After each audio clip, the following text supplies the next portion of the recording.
Freakonomics Radio is sponsored by Hotels.com. Hotels.com gives you access to hundreds of thousands of hotels worldwide. And when you join for free, you can save up to 20% instantly with member prices. Plus, every stay earns rewards. So when you book one trip, you're already lowering the cost of the next one. Hotels.com is simple, rewarding, and designed to help you get more out of every stay. Sign up for free and book today. Hotels.com. It's all in the name. Freakonomics Radio is sponsored by Amica. You know what they say, if you want to go fast, go alone. If you want to go far, go together. So go with Amica and get coverage from a mutual insurer that's built for their customers, one that looks after what's important to you together. Auto, home, life, and more, coverage that fits your unique needs. Amica helps you protect what matters most. Visit amica.com and get a quote today.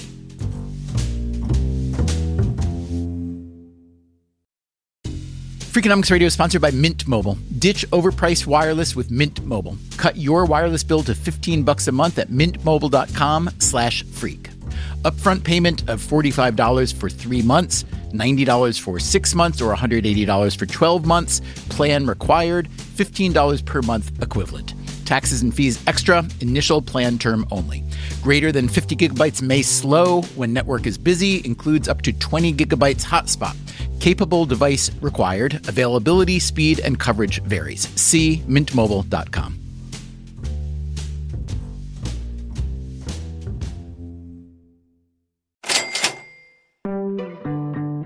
Yes, she is the 5th most powerful woman in the world, according to Forbes. Yes, she is the first big-time female CEO in an industry that's historically as male as it gets. But perhaps most impressive is the success she has had dragging her very tradition-bound company into the modern era, despite a variety of headwinds. Hello, I'm Mary Barra, and I'm Chairman and CEO of General Motors. Mary, I understand you set aside 6 hours to speak with us today. Is that right? Not quite 6, but... I just want to know what it feels like to be the CEO of a car maker that makes 7.7 million cars a year and has a market cap of $61 billion, while a car maker like Tesla, which makes only 365,000 cars a year, has a market cap of $473 billion. Well, I think it points to the opportunity that's in front of us. And when you look at that valuation, it is saying there's growth opportunities with electric vehicles. So I think it, in one way, validates the strategy that we've been on and accelerated yesterday. We spoke with Barra one day after she announced that GM has plans to electrify their entire fleet of vehicles. Climate change is real, Barra told investors, and we want to be part of the solution by putting everyone in an electric vehicle. Just so you know, in the couple weeks since we spoke with Barra, Tesla's market cap has risen another $65 or so billion. That 2-week gain alone is about the same amount as GM's total market capitalization. And a Chinese electric car startup called NIO, even though it's sold fewer than 40,000 vehicles this year, again, GM sells nearly 8 million in a year, NIO's market cap, as of this recording, is roughly the same as GM's. Today, on Freakonomics Radio, the latest installment in our occasional series, The Secret Life of a CEO. We speak with Mary Barra about China, COVID, Trump, and whether GM's push for electric vehicles is too late, or maybe even just window dressing. The fact that we announced that we'll have 30 vehicles by 2025, it's not window dressing. Also, how long will it really take to produce a new generation of electric and autonomous vehicles? Anytime in this industry we tend to make those projections, we're usually really wrong. And why is buying a new car still such an ordeal? All that is coming up right after this.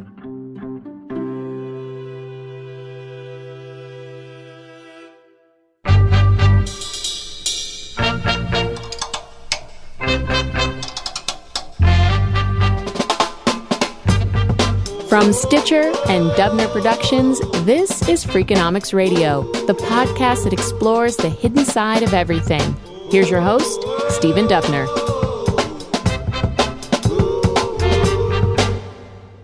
I do have to warn you, the last time we interviewed an auto company CEO was Jim Hackett from Ford, and he didn't last that much longer. Oh, now that seems like a serious warning. Mary Barra's General Motors is the biggest of Detroit's big three automakers, along with Ford and Fiat Chrysler. GM was founded in 1908. Its major U.S. brands include Chevrolet, Buick, GMC, and Cadillac. It also has 2 prominent Chinese brands, and it makes cars in 10 countries. From 1931 until 2007, GM was the biggest automaker in the world. At one point, it built more than 60% of America's cars.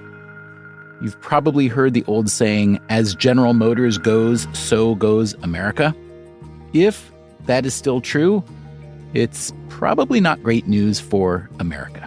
GM today has just 17% of U.S. market share. It is now the 4th biggest automaker in the world after the Volkswagen Group, Toyota, and the Renault-Nissan-Mitsubishi alliance. Ford, meanwhile, is down to number 6, and Fiat Chrysler, number 8. In the old days, and for a long time, American automaker supremacy was a given.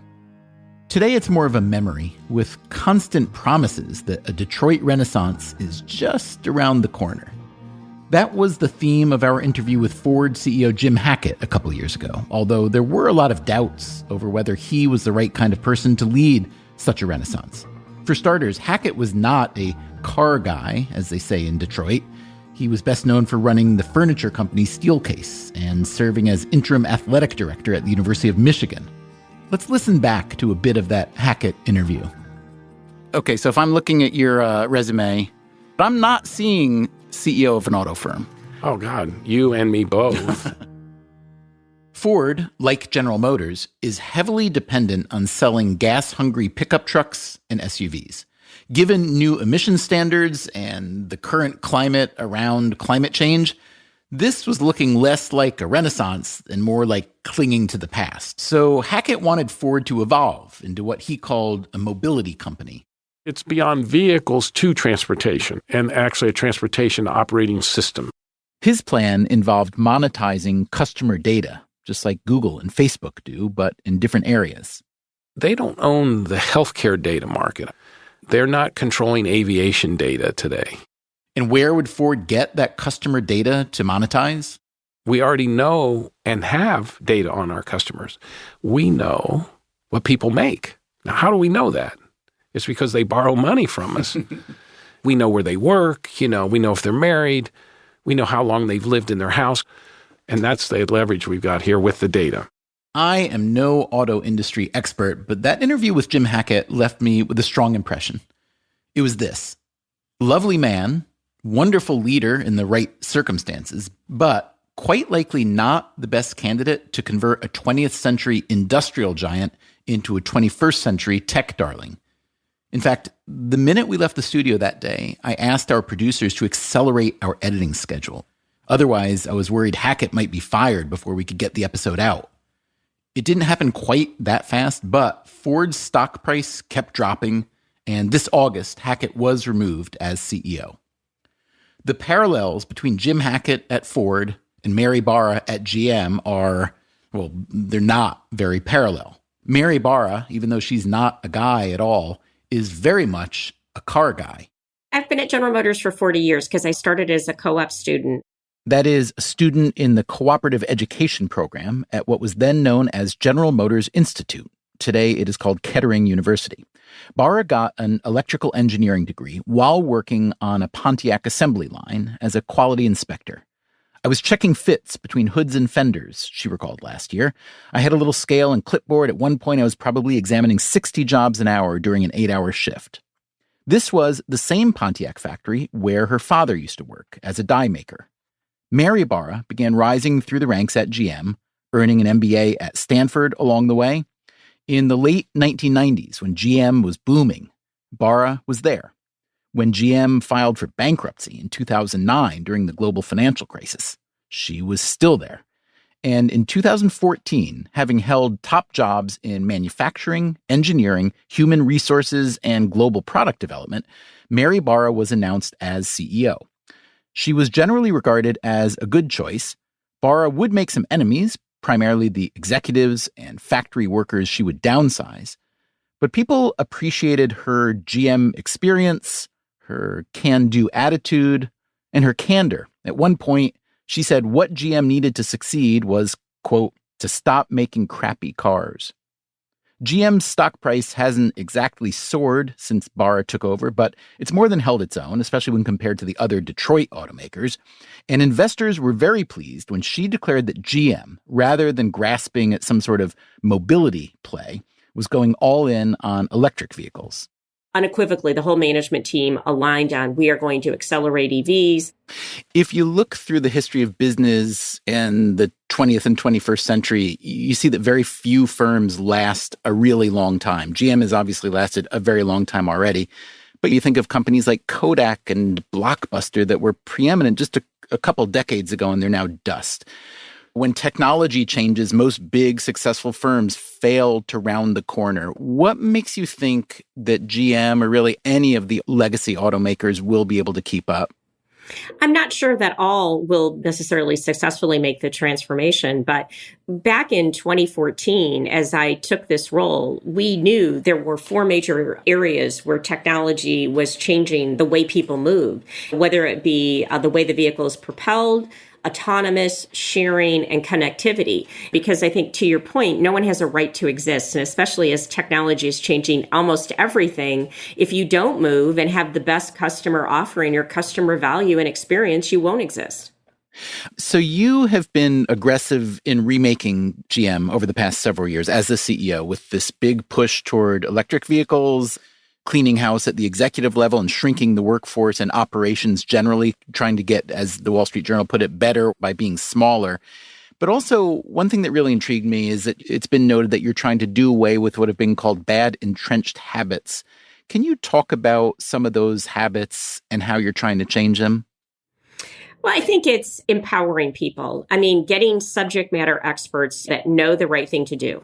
One of the things that we did when I was in HR is we changed our dress code from 18, 20 pages to, 2 words, dress appropriately. And I think empowering people and knowing you trust them, but you also are going to hold them accountable to do the right thing, I think just creates a different mindset. Well, I understand there were some managers who either pushed back or were just confused without that 18 or 20 page dress code. What did that tell you that there was some reluctance to accept a 2-word code instead of a multi-page code? Well, it challenged leaders to be the leaders we needed them to be, because it's really easy to point to an 18-page document that says, I'm sorry, I don't care. You could wear jeans, but the rule says you can't. It's a whole nother thing to have the judgment to say, well, yeah, that's fine. You can wear jeans or wear whatever. And so to me, it was eye-opening that we had to empower, encourage, and actually train some of our first-line supervisors and managers of what it means to be a leader.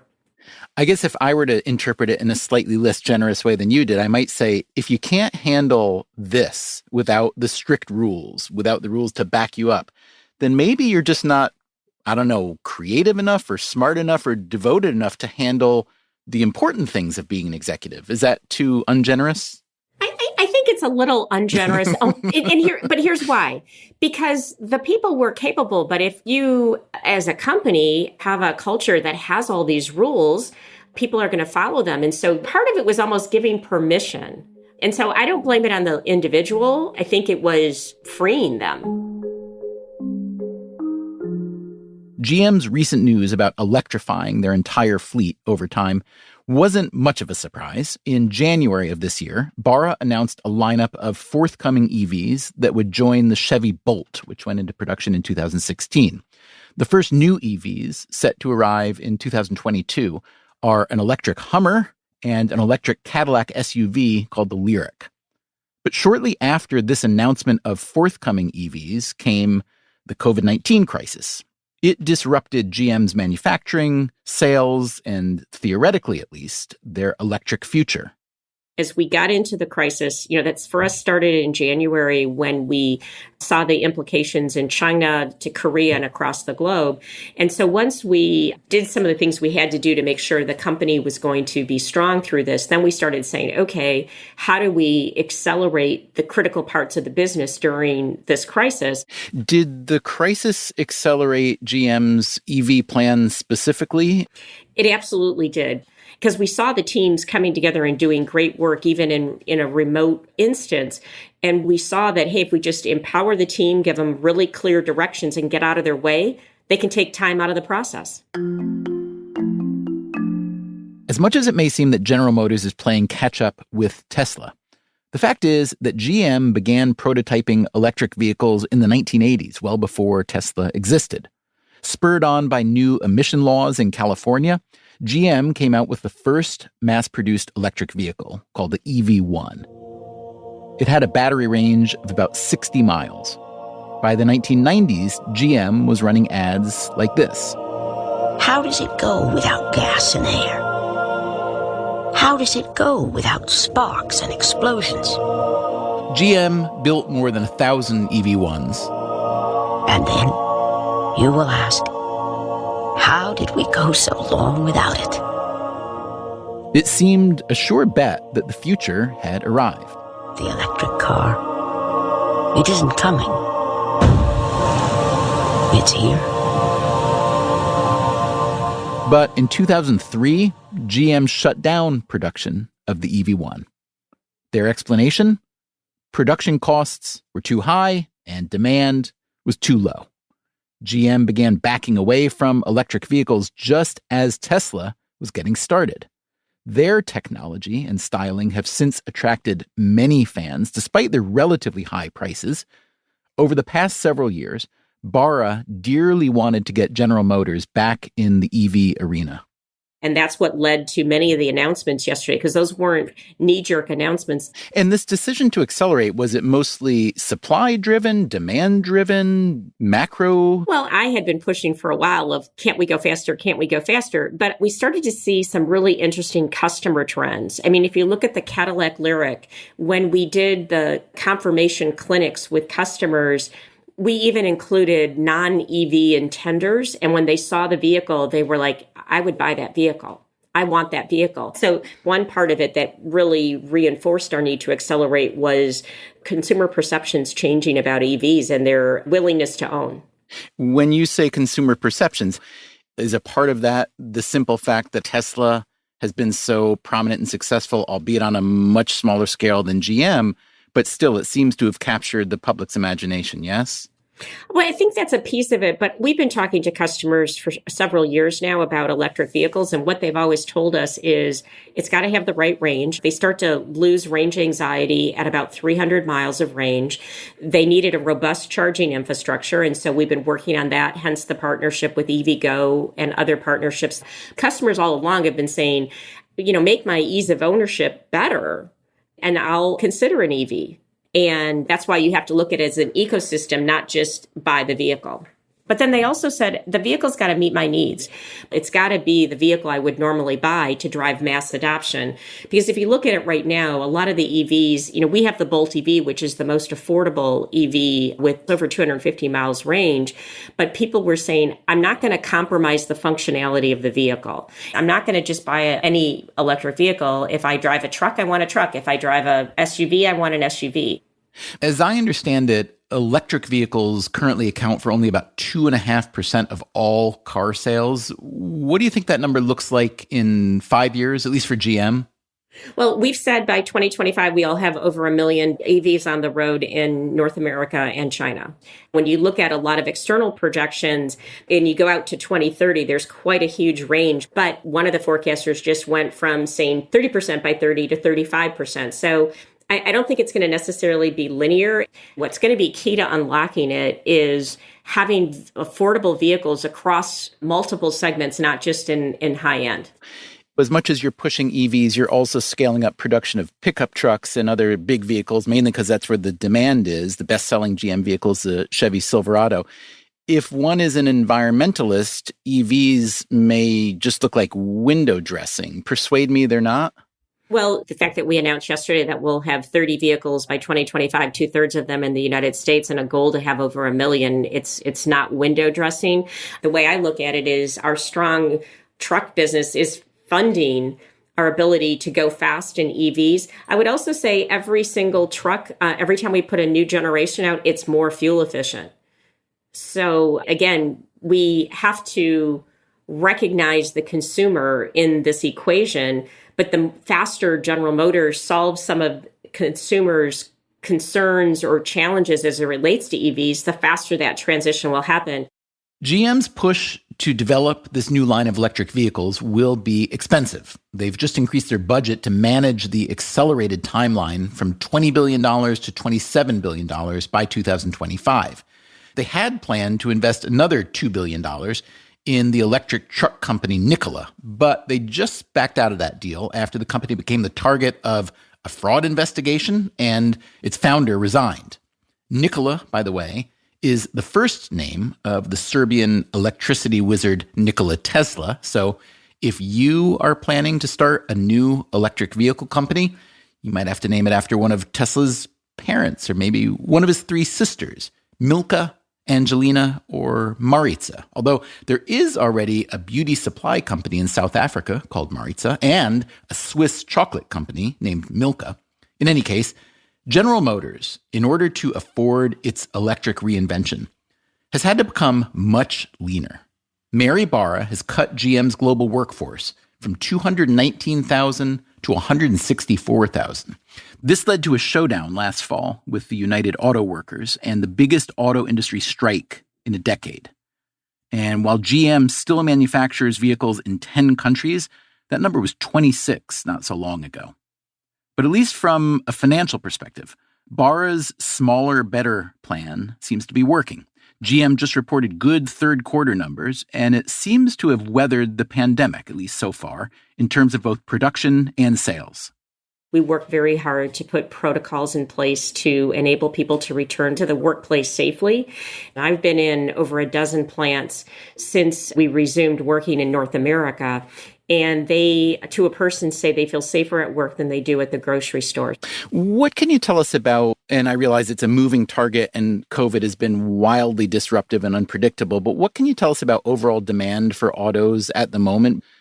Because of COVID, some people are driving a lot less and others are driving a lot more. So what are you seeing? We're seeing actually very strong demand. We've seen China recovering. We're seeing very strong demand in the United States. We're not all the way back to where we were, but we're definitely seeing a recovery. And I think some of it is people, regardless of how often they need transportation, they want their own vehicle. As I understand it, and please correct me if I'm wrong, but auto dealers, in your case, GM franchisees, make a tiny profit from new car sales, with the bulk of their profits coming from financing and repairs. Why is that model a desirable one, or is it just an accident of history? I think it's evolved over time, but we believe our dealers are a true asset. The knowledge, the relationships they have in communities. And again, you've got to put the customer at the center of this. So we're working hard to create a customer experience that's centered around making it easy and exceptional for the customer. I think most people would say it's certainly not easy or exceptional at the moment. Buying a new car remains, I think, a frustrating experience for a lot of people. And I've heard even you say that some haggling on price is to be expected. Why does the auto industry do that? What's wrong with just setting a price for their goods like just about every other industry does, rather than forcing the customer to negotiate with a salesperson? Well, if you go back in history, I don't know if I've ever said some haggling is going to be a part of it, but I think I might have acknowledged it is, not that it necessarily needs to be. I mean, we've got to follow dealer franchise laws. Franchise laws require auto dealers in many states to operate as a third party, separate from the manufacturers. Tesla, by the way, has found ways around many of these state laws, prompting a host of lawsuits. Manufacturers like GM earn their money when they sell their cars to the dealers, and the dealers' prices aren't always fixed. Here's how Barra responded when the private equity investor David Rubenstein asked her in a recent interview about car pricing.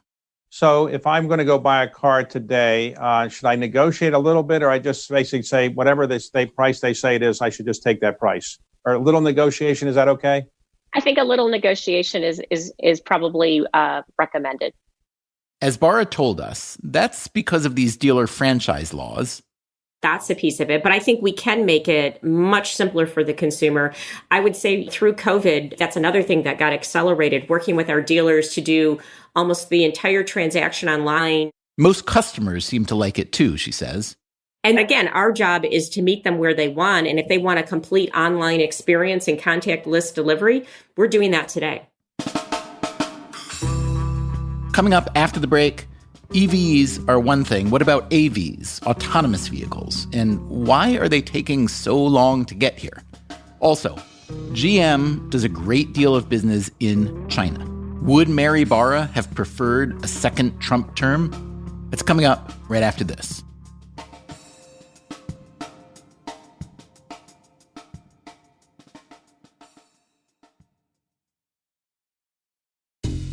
Freakonomics Radio is sponsored by Cash App. Bitcoin is often talked about as an investment, but it was built to be used. With Cash App, you can actually do that. Send Bitcoin instantly, pay at local Square businesses that accept it, or move it to your own wallet whenever you want. It works more like real money and less like something locked in an account.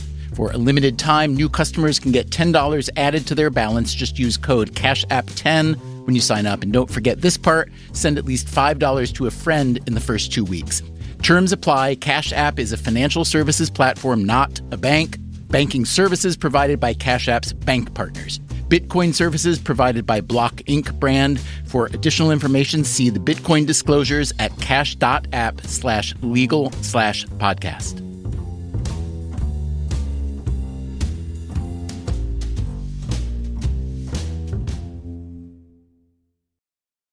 Freakonomics Radio is sponsored by Figure. Did you know that 40% of homeowners own their home outright? If that's you, don't let your equity sit idle. Tap it with a home equity line of credit.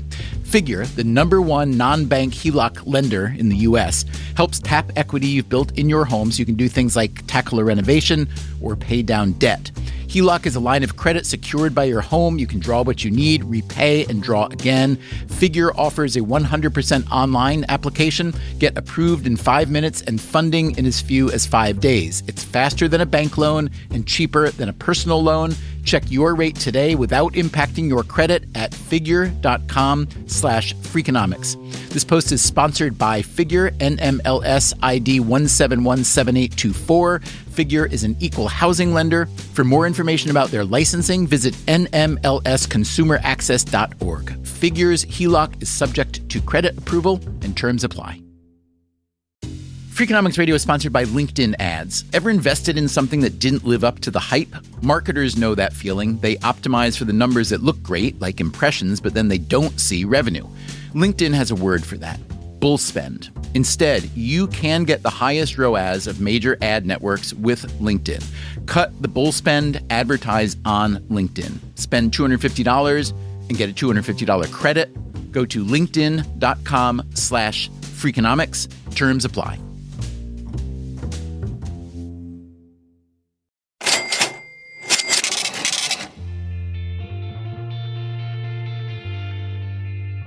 Mary Barra has spent 40 of her 58 years at General Motors. She was born in Michigan to parents of Finnish descent. Both of them grew up during the Great Depression, and neither went to college. But their kids did all right.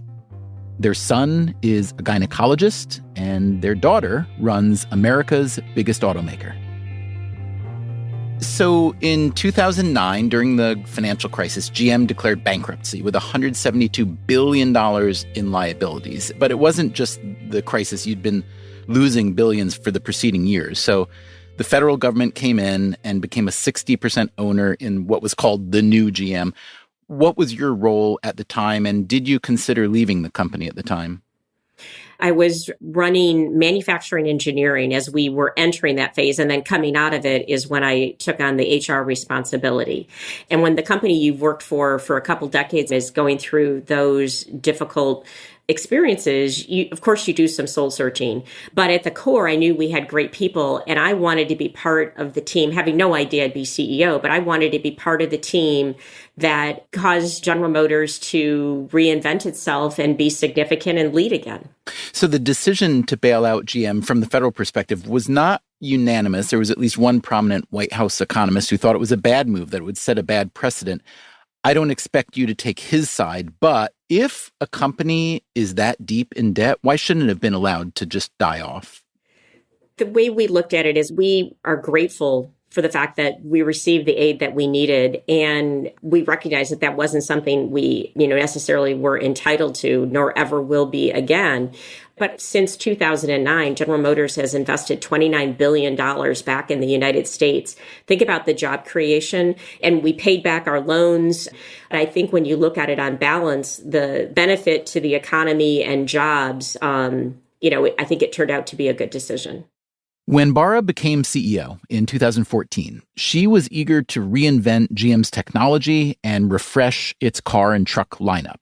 But first, now a CBS News investigation. There was a crisis. Last week, General Motors said it was recalling more than 700,000 vehicles because of a problem with the ignition switch. The faulty switch could power down a car's electrical system, including the airbags. A number of GM models included this switch, most prominently the Chevy Cobalt.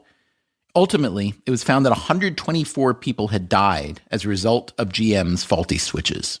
The problem was first discovered in 2004. The recalls came in 2014. In one of her first major acts as CEO, Barra was hauled in to testify before the Senate Commerce Committee. They went hard at her. It might have been the old GM that started sweeping this defect under the rug 10 years ago. But even under the new GM banner, the company waited 9 months to take action. The U.S. Department of Justice considered criminal charges against GM, but settled for a fine of nearly $1 billion, as well as a nearly $600 million settlement fund for the victims of the crashes.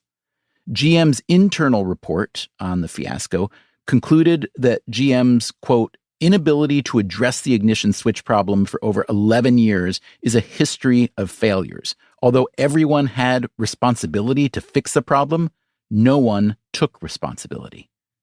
Mary Barra attributed this failure to what was called the GM nod.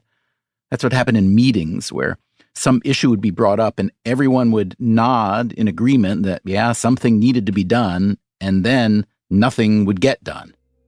Barra fired 15 employees who were involved in the ignition switch failure and cover-up, and she created a new position at GM, Vice President of Global Vehicle Safety. I'd like you to talk about what that ignition switch experience was like as a brand new CEO and how that set you up to be a CEO in slightly less tempestuous times. As we got into the crisis, we quickly realized we had to demonstrate our values. And so we agreed that we were going to be guided by doing what's right for the customer, being transparent, and doing everything in our power to make sure nothing like this ever happens again. And we met every day because in a crisis, you don't know everything on day one. You don't even know sometimes how big the problem is. We went and looked at every vehicle we had to make sure we didn't have an issue, and that caused us to recall a number of vehicles, even though there had never been an issue, and the vehicle might have been in market 8-10 years. I mean, no offense by this, but those values that you just listed, doing what's right for the customer, being transparent, do what you can to never repeat that same problem, those seem like they should be the values or mission of every company and indeed every human. How had GM gotten to the point where that wasn't the case? I think there was a time earlier where maybe some of our success, we didn't listen to the customer as well as we should. But then I also think the transparency piece, sometimes people don't realize the way the world works today. You have to share what you know. And sometimes people get frustrated because they'll be like, but I want to know this and that. I'm like, I don't know that yet. And then doing the right thing, I have to say, I think General Motors always tried to do the right thing. So as we all know, women are underrepresented in STEM fields, and they're also underrepresented in C-suites. You, meanwhile, are a CEO who earned more than $20 million last year. Congratulations. I hope you're saving some of it. And you've got a math-heavy engineering background. So what do you have to tell the rest of us? What's your secret? Well, I was always interested in math and science when I was in high school, and I had parents who told me I can do and be anything as long as I worked hard, which then led me to pursuing an engineering degree, which I think has served me well in all of the positions I've had at General Motors, because really engineering is about logical problem solving. I think education is so fundamental to solving many of the issues that we have as it relates to inequity, and encouraging young girls and young boys to pursue technology, because technology impacts every single industry in the world today, whether you know it or not. How do you feel about all the attention paid to you, not just for being a successful CEO, but for being a successful female CEO? Is it a bother? You know, it's funny, when I first got this job, people would say to me, so you're the first woman CEO of a large automotive company. And it was a statement. I was like, yes, that's true. I think, like everyone, you want to be judged by your contributions and your results and your behaviors and how you treat people, independent of gender. But what I have learned in this role, when people come up to you and say, you know, my daughter's now going to pursue an engineering degree because she sees your success, I think that's so powerful. But I think the day that we'll be in a much better place is where gender is not highlighted. I'd like you to make your best argument for why an increase in female leadership is not just the right thing morally, but also from a business perspective. So what does a female CEO or any leader do potentially at least differently, and what kind of results stem from those differences? Well, I think it's hard to just say, you know, women maybe are more collaborative, because I think it's very independent on the individual leader. But to me, it's the broader diversity. You will make better decisions when you have diverse thoughts and inputs and debates. And I've seen that already with having different, you know, gender, race, background, nationality experiences. I think it helps you create better strategies that are, frankly, better balanced for what could go wrong or what opportunities you could seize. Let's talk about China for a moment. First of all, would you just characterize the relationship and history of GM and China in terms of manufacturing and selling autos? So General Motors was the second global OEM to enter China in the mid-90s. An OEM is an original equipment manufacturer. And so we're very proud of our long track record there. We're number 2 in market.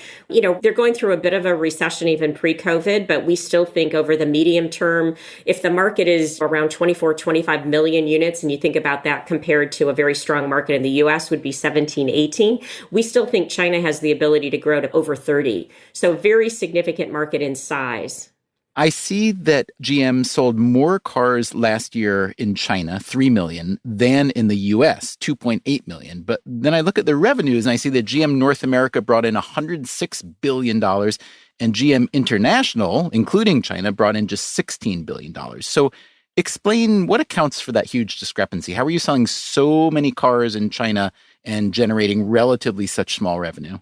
Well, there's a couple things. First, as you combine it with GM International, there's still some markets that we're working to improve. Meaning some are in the red. Like South America. South America, for instance, you know, due to macro issues, exchange rate, et cetera. So that's one driver of it. A second driver is a portion of our business is with our other joint venture that has a lower price vehicle that they sell. So that's just a different price point. And then what drives the U.S., one of our true franchises of this company is our full-size truck franchise.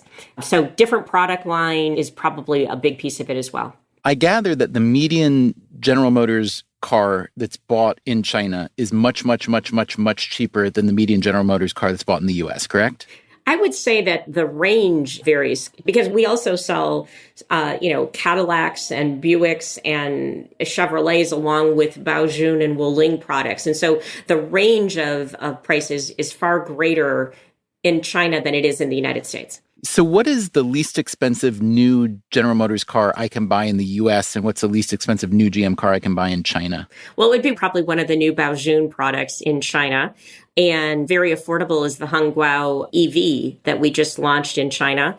And in the US, one of the most affordable vehicles is the new, well, there's the Chevrolet Trax, but also Trailblazer. Is the entry level, the cheapest car in China, maybe in the $4,000 to $5,000 range, and in the US more like 10 to 12 or 12 to 15?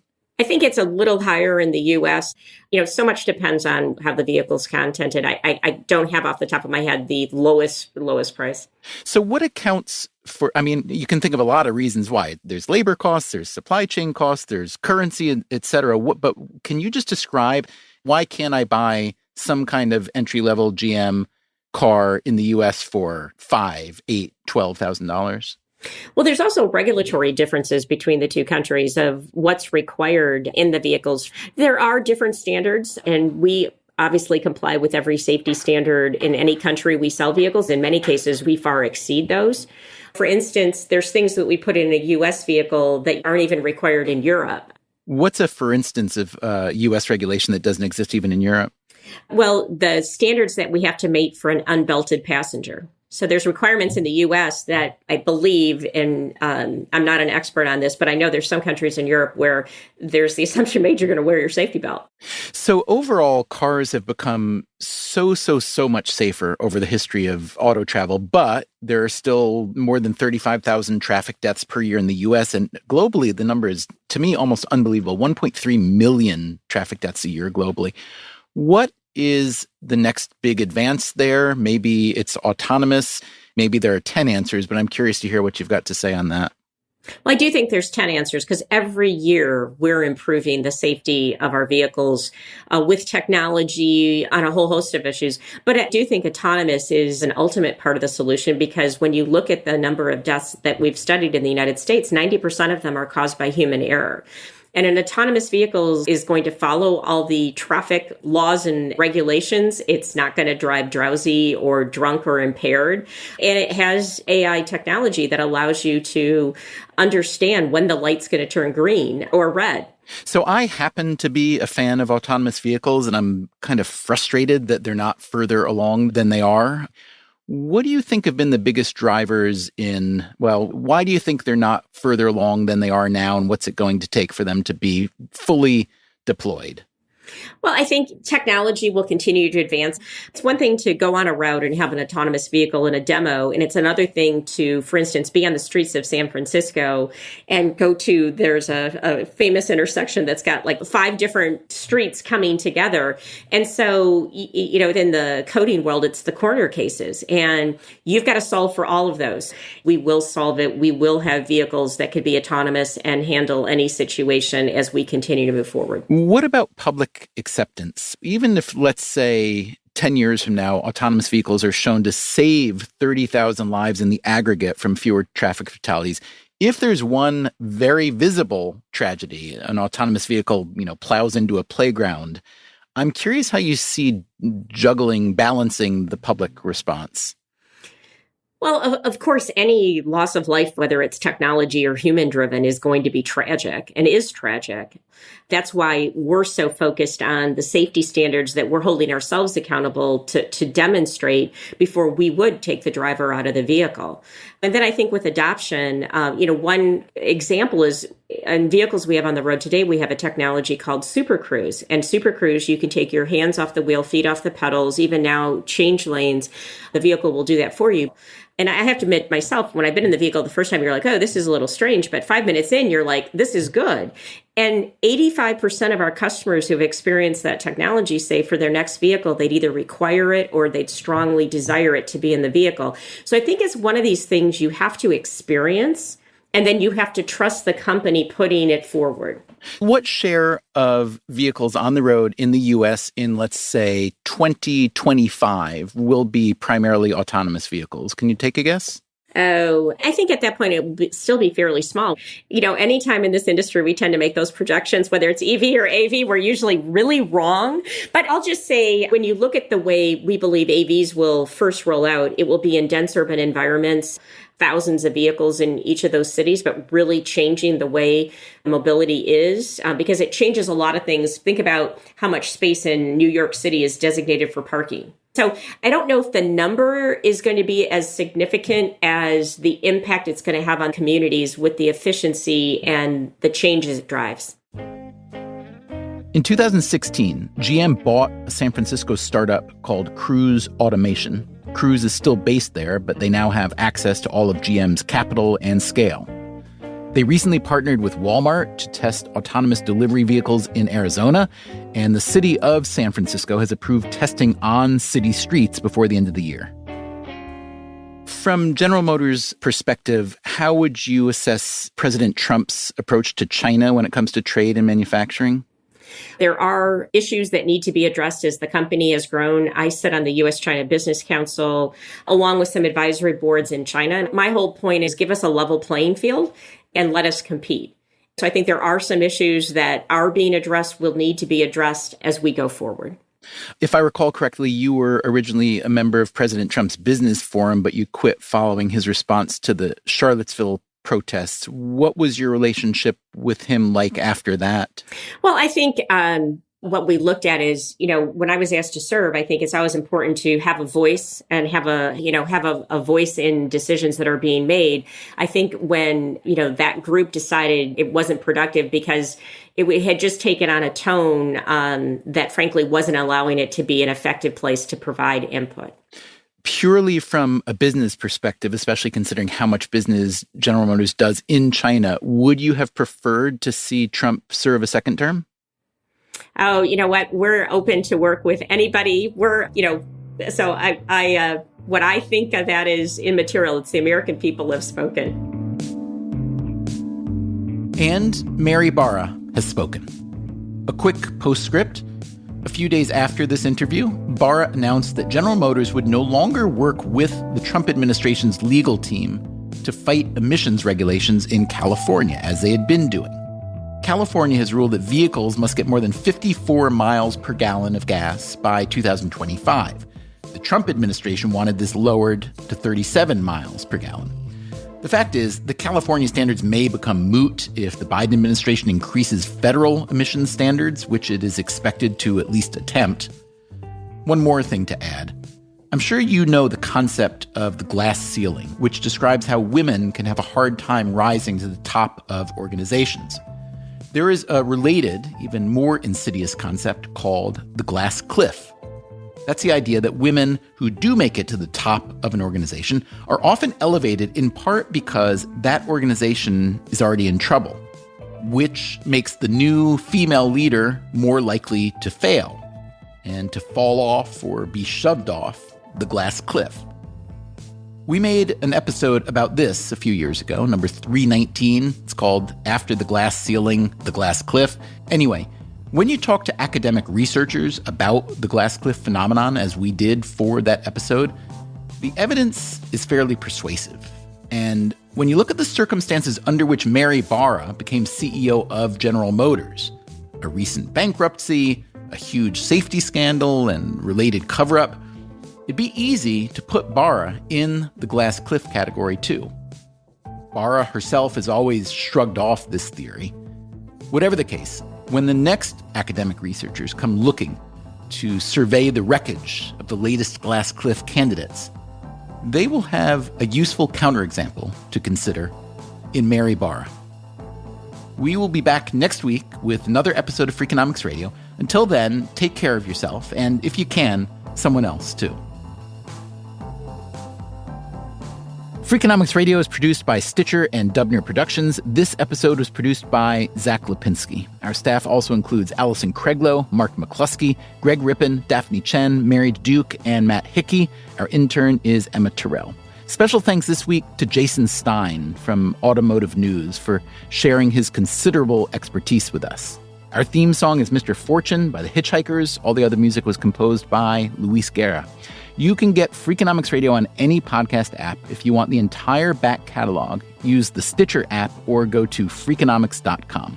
Freakonomics Radio can also be heard on many NPR stations across the country. As always, thanks for listening. This is why you're such a good CEO and why I'd be terrible. I don't know about that. I do. No question. Stitcher.